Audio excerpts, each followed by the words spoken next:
Hello student, नमस्ते। कैसे हो सब? कक्षा 6 हिंदी। तो हमने चैप्टर 7 का व्याकरण और उनकी जो एक्सरसाइज थी प्रश्न 1 अ और ब, तो हमने टेक्स्ट बुक का सारा ग्रामर पूर्ण किया। अब आएगा आपका चैप्टर 8 जो है राजा का हिस्सा। इस पाठ के अंदर आपको राजा के बारे में जो है प्रजा के प्रति प्रेम वो बताया गया है। तो आइए आज हम इस पाठ की समझूती लें। का हिस्सा। इस कहानी में एक प्रजावत्सल राजा का वर्णन है। प्रजावत्सल यानी कि प्रजा प्रेमी, प्रजा के प्रति राजा का कैसा प्रेम था उनका वर्णन दर्शाया गया है। राजा प्रजा की कठिनाइयों में हमेशा उनकी मदद करता था। राजा भोज बड़े प्रजावत्सल थे। वे स्वयं राज्य में घूम घूम कर प्रजा की कठिनाइयों को देखा करते थे और उन्हें यथासंभव दूर किया करते थे। राजा भोज, राजा का नाम था राजा भोज। प्रजावत्सल यानी कि प्रजा के प्रति प्रेम। स्वयं यानी कि खुद अपनी प्रजा का रक्षा करने के लिए घूम घूम कर घर घर जाके उनका दुख सब पूछता था और उनकी दुख का कारण वो सॉल्व करता था।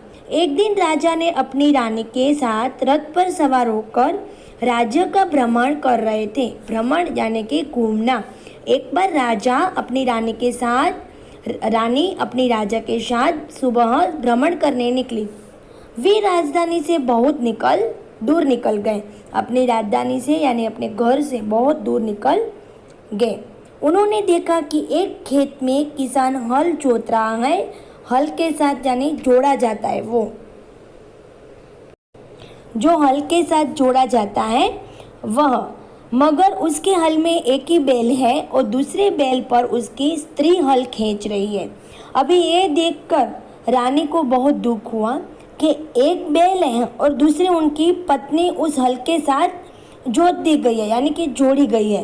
राजा भोज ने रथ को रोका और किसान के पास जाकर बोला, भले आदमी, तुम यह अत्याचार कर रहे हो। उसने राजा को बहुत दुख हुआ।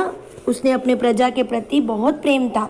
अत्याचार यानी कि जुल्म, यह देखकर उन्हें रोकने के लिए कहा, भला कई स्त्री को भी हल में जोता जाता है? राजा ने उनको ऐसे बोला कि अपनी स्त्री को ऐसे हल के साथ जोता जाता है? मेरा एक बैल मर गया है, दूसरा बैल खरीदने के लिए मेरे पास धन नहीं है। अगर खेत न जोता जाए तो मैं क्या कहूँगा? यह कहकर किसान पुनः अपने कार्य में लग गया। उनकी बात भी सही है, लेकिन वो क्या करता? उनके पास खाने के लिए कुछ है नहीं और उनके पास धन भी नहीं है कि उससे वो दूसरा बैल खरीद सके। तो वह खाना कैसे खाएगा अगर खेती बाड़ी नहीं करेगा? तो यह कहकर किसान अपने काम में पड़ गया।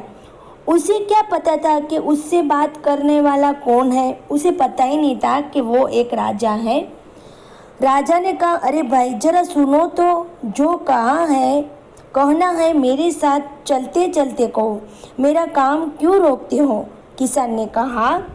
तभी राजा ने बोला, अरे भाई तुम रुको तो सही, मेरी बात तो सुनो। लेकिन किसान का टाइम जा रहा था, इसलिए वो बोला कि तुम चलते चलते बात करो।